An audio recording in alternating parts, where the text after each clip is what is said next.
अस्सलाम वालेकुम स्टूडेंट्स। मैं उम्मीद करता हूँ कि आप खैर वाफ़ियत से होंगे। तो आज हम स्टार्ट करेंगे एक्सरसाइज 1.4। तो ये हमारा फर्स्ट क्वेश्चन है, which of the following products of matrices is conformable for multiplication. ये आपने बताना है कि कौन कौन से जो प्रोडक्ट्स ऑफ मैट्रिसेस हैं इन 5 पार्ट में से वो मल्टीप्लिकेशन के लिए कन्फर्मेबल हैं या नहीं, वो आपने बताना है। तो स्टूडेंट्स, आप कैसे बता सकते हैं कि कौन कौन से प्रोडक्ट्स ऑफ मैट्रिसेस मल्टीप्लिकेशन के लिए कन्फर्मेबल हैं या नहीं। तो इसके लिए आप अपनी बुक पर देख सकते हैं कि मल्टीप्लिकेशन ऑफ मैट्रिसेस, यानी कि अगर आपके पास दो मैट्रिसेस हों तो आप कैसे बता सकते हैं कि वो दोनों मैट्रिसेस मल्टीप्लिकेशन के लिए कन्फर्मेबल हैं। तो ये उसकी डेफिनेशन है, two matrices A and B are conformable for multiplication giving product A B if the number of column of A matrix is equal to number of rows of B matrix. यानी कि ए और B दो matrices दिए गए हों, तो जब आपने फाइंड करना है ए बी, तो सबसे पहले आप चेक करेंगे कि जो ए मैट्रिक्स है उसमें जो नंबर ऑफ़ कॉलम्स हैं उसकी तादाद इक्वल होनी चाहिए बी मैट्रिक्स में नंबर ऑफ़ रोज़ की तादाद के बराबर। एक मैट्रिक्स ए है तो उसमें आपने चेक करना है नंबर ऑफ़ कॉलम्स, उसमें आप चेक करेंगे नंबर ऑफ़ कॉलम्स। और इसी तरह एक बी मैट्रिक्स है तो उसमें आपने नंबर ऑफ़ रोज़ को चेक करना है, नंबर ऑफ़ रोज़। अगर ए मैट्रिक्स में number of columns is equal हैं बी मैट्रिक्स में नंबर ऑफ़ रोज़ के, तो फिर आप बता सकते हैं कि वो दोनों मैट्रिसेस जो हैं वो कन्फर्मेबल हैं फॉर मल्टीप्लिकेशन। तो ये आपके सामने एक एग्जांपल है, ये ए मैट्रिक्स है और ये बी मैट्रिक्स है। तो आप देख सकते हैं कि इस ए मैट्रिक्स में नंबर ऑफ़ कॉलम्स 2 हैं, यानी कि ये 1 3 एक कॉलम है और 2 एंड 0 ये सेकंड कॉलम है। तो फिर इसका क्या मतलब है कि मैट्रिक्स ए में कॉलम्स की जो तादाद है वो 2 है। तो अब हम चेक करेंगे बी में, तो इसमें हमने रोज़ की तादाद को चेक करना है, नंबर ऑफ़ रोज़। तो नंबर ऑफ़ रोज़ वो 2 रोज़ हैं, ये 4 वाली एक रो और 1 वाली सेकंड रो है। तो बी मैट्रिक्स में 2 रोज़ हैं, तो ये हमारा 2 रोज़, ये ए मैट्रिक्स में 2 कॉलम है और बी मैट्रिक्स में 2 रोज़ हैं और ये दोनों इक्वल हैं, 2 इज़ इक्वल टू 2। तो फिर इसका सिंपल ये मतलब है कि ए और बी जो दोनों मैट्रिसेस हैं ये मल्टीप्लिकेशन के लिए कन्फर्मेबल हैं।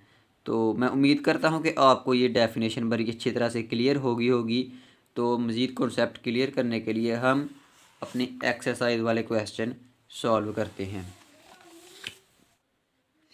तो ये है हमारे पास क्वेश्चन नंबर 1। तो आपने बताना है कि ये प्रोडक्ट्स जो है वो कन्फर्मेबल है मल्टीप्लिकेशन के लिए या नहीं। तो सबसे पहले ना आप इन दोनों मैट्रिसेस को ए बी का नाम दे लें। ये फर्स्ट मैट्रिक्स जो है आप इसको लेट कर लें कि ये ए के इक्वल है। तो 1 - 1 0 2, तो इस मैट्रिक्स को आप बी का नाम दे लें, बी इज़ इक्वल टू -2 3। तो स्टूडेंट्स, क्या डेफिनेशन आपने सीखी है कन्फर्मेबल मल्टीप्लिकेशन के लिए कि आपने ए मैट्रिक्स में, यानी कि पहले मैट्रिक्स में आपने नंबर ऑफ़ कॉलम्स को चेक करना है। तो आप यहाँ लिखेंगे number of columns, number of columns of matrix A. जी, तो नंबर ऑफ़ मैट्रिक्स कितने हैं इसमें, ए मैट्रिक्स में number of columns is equal to 2। अब आप चेक करेंगे बी मैट्रिक्स में नंबर ऑफ़ रोज़ को, तो नंबर ऑफ़ रोज़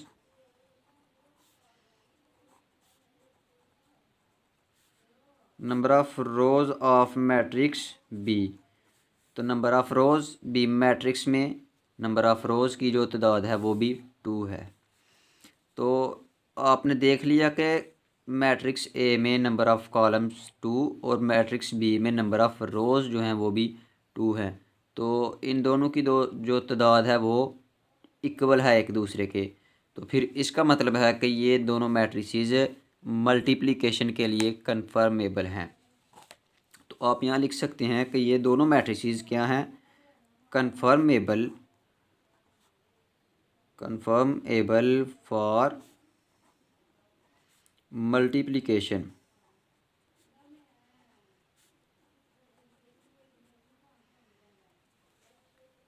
तो स्टूडेंट्स ये हमारे पास पार्ट नंबर 3 है। तो इसमें भी आपने बताना है क्या ये प्रोडक्ट मल्टीप्लिकेशन के लिए कन्फर्मेबल है या नहीं। तो इसके लिए भी आप वही सेम स्टेप करेंगे कि आपने इनको ए बी का नाम देना है। तो हम लेट कर लेते हैं कि जो फर्स्ट मैट्रिक्स है ये ए मैट्रिक्स है। तो इसी तरह जो सेकंड मैट्रिक्स है उसको आप बी का नाम दे लें, 0 1 -1 2। जी तो आपने चेक करना है मैट्रिक्स ए में नंबर ऑफ़ कॉलम्स को अकॉर्डिंग टू डेफिनेशन के मुताबिक आप मैट्रिक्स ए में नंबर ऑफ़ कॉलम्स को चेक करेंगे। Number of columns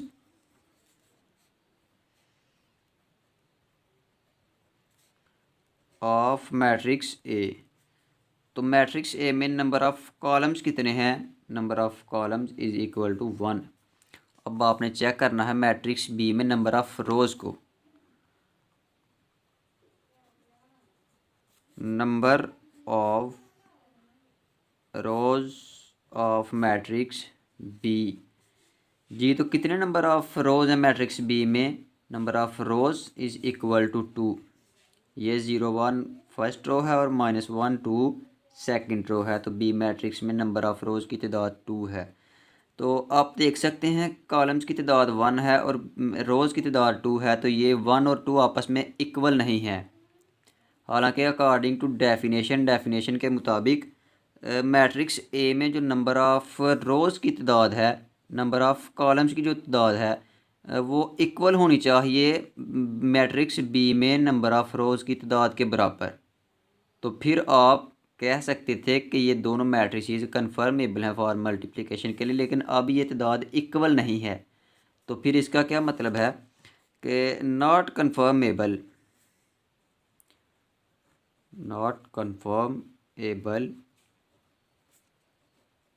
for multiplication.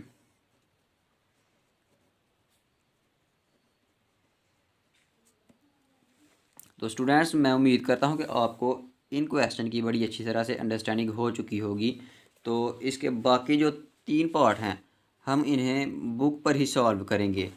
तो हमने फर्स्ट वाला पार्ट और थर्ड वाला पार्ट सॉल्व किए हैं। तो अब आप यहाँ चेक कर सकते हैं कि अगर ये क्वेश्चन हो तो इसमें आपने चेक करना है कि अगर ये वाला मैट्रिक्स ए है और ये बी है तो आप ए में चेक करोगे नंबर ऑफ़ कॉलम्स। तो इसमें नंबर ऑफ़ कॉलम्स कितने हैं, नंबर ऑफ़ कॉलम्स 2 हैं।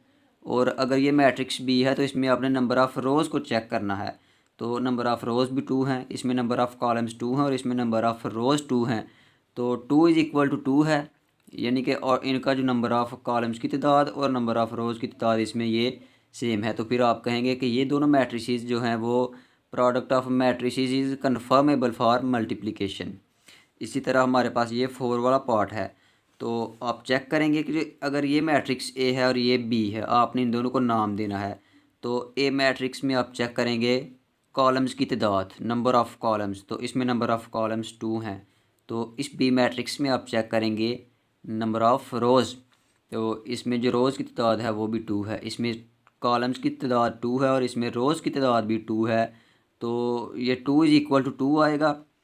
तो फिर इसका क्या मतलब है कि अगर ये कॉलम्स की तादाद और रोज़ की तादाद सेम है तो फिर ये दोनों मैट्रिसेस कन्फर्मेबल हैं फॉर मल्टीप्लिकेशन के लिए। इसी तरह हमारे पास ये वाला 5 वाला पार्ट है। तो अगर ये मैट्रिक्स ए है फर्स्ट वाला और सेकंड मैट्रिक्स को आप नाम दें बी का, तो ए में आपने चेक करना है कॉलम्स की तादाद, नंबर ऑफ़ कॉलम्स। तो इसमें नंबर ऑफ़ कॉलम्स 3 हैं। तो बी में आपने चेक करना है नंबर ऑफ़ रोज़ को। तो इसमें रोज़ की तादाद भी 3 है। तो 3 इज़ इक्वल टू 3। तो फिर सिंपल इसका क्या मतलब है कि ये दोनों मैट्रिसेस कन्फर्मेबल हैं फॉर मल्टीप्लिकेशन के लिए। तो स्टूडेंट्स ये हमारे पास क्वेश्चन नंबर 2 है। ए बी दो मैट्रिसेस आपको दिए गए हैं और आपसे कहा गया है कि ए बी यानी कि ए बी की मल्टीप्लिकेशन आपने फाइंड करनी है। तो मल्टीप्लिकेशन के लिए सबसे पहले हम ये चेक करेंगे क्या ये मल्टीप्लिकेशन के लिए कन्फर्मेबल भी हैं या नहीं। तो उसके लिए हम इसकी अकॉर्डिंग टू डेफिनेशन चेक करेंगे कि नंबर ऑफ़ जो मैट्रिक्स ए है उसमें अपने कॉलम्स को चेक करना है कि कॉलम की तादाद कितनी है, नंबर ऑफ़ कॉलम्स। तो ए मैट्रिक्स में नंबर ऑफ़ कॉलम्स 2 हैं और बी मैट्रिक्स में आप चेक करेंगे रोज़ की तादाद।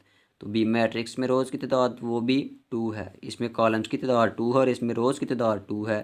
तो यानी कि 2 इज़ इक्वल टू 2। तो फिर इसका मतलब है कि ए और बी ये मल्टीप्लिकेशन के लिए कन्फर्मेबल हैं। तो अगर ये कन्फर्मेबल हैं तो फिर हमने इनकी मल्टीप्लिकेशन को फाइंड करना है।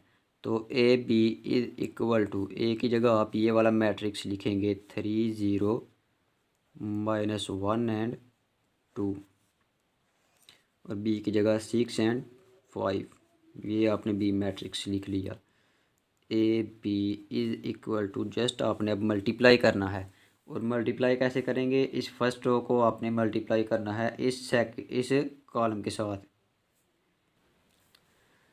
तो 3 को मल्टीप्लाई करेंगे 6 के साथ और 0 को मल्टीप्लाई करेंगे इस 5 के साथ।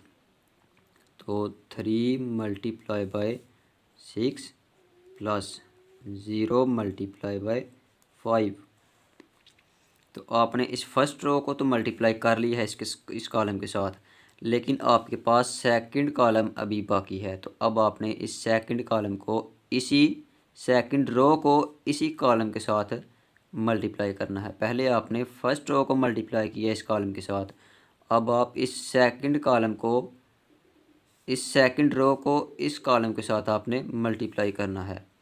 तो -1 multiply by 6 plus 2 multiply by 5। A B is equal to, 3 को मल्टीप्लाई करें 6 के साथ तो 18 प्लस 0 मल्टीप्लाई बाय 5, तो ये आपके पास 0 ही के इक्वल आएगा।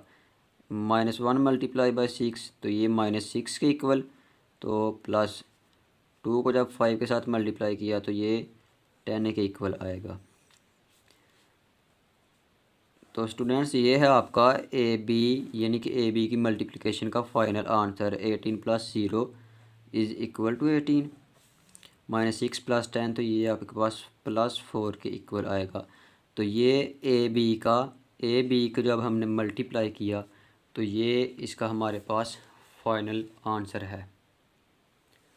तो अब हम चेक करेंगे कि ए बी तो हमने चेक किया कि वो कन्फर्मेबल था मल्टीप्लिकेशन के लिए। अब बी ए को चेक करना है कि ये भी मल्टीप्लिकेशन के लिए कन्फर्मेबल है या नहीं। तो हमने इसकी मल्टीप्लिकेशन को फाइंड करना है। तो मल्टीप्लिकेशन अप्लाई करने से पहले हम ये चेक करेंगे क्या ये मल्टीप्लिकेशन के लिए कन्फर्मेबल भी है या नहीं। तो आप सपोज़ करें कि अगर ये वाला मैट्रिक्स, ये फर्स्ट मैट्रिक्स है और ये सेकंड है, तो इसमें आपने चेक करना है नंबर ऑफ़ कॉलम्स को, यानी कि कॉलम्स की तादाद को।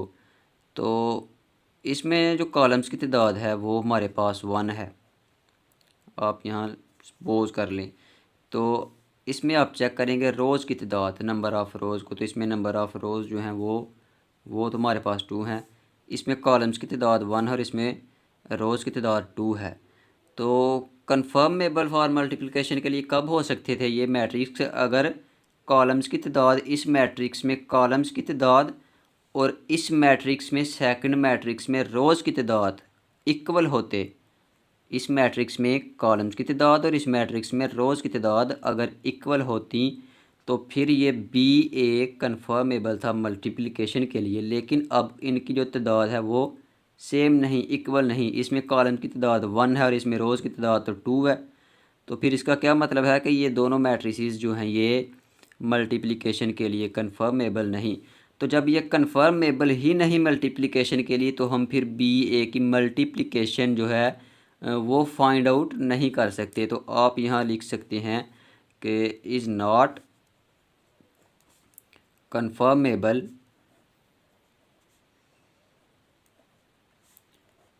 For multiplication.